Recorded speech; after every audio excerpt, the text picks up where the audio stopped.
ఇదంతా పర్యవేక్షించినటువంటి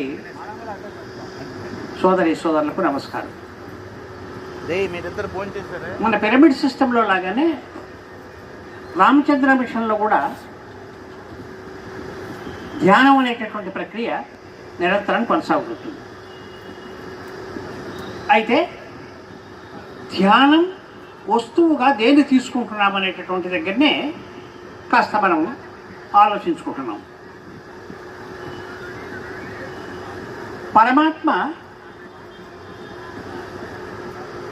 ఎక్కడ ఉన్నాడు అని ప్రశ్న వేస్తే అంతటా ఉన్నాడు, సర్వాంతర్యామి. అయితే సర్వాంతర్యామి అయినటువంటి పరమాత్మ నీలో లేడా? ఉన్నాడు. నీలో ఎక్కడ ఉన్నాడు? నీ హృదయంలో ఉన్నాడు అని ఎవరు చెప్పారు?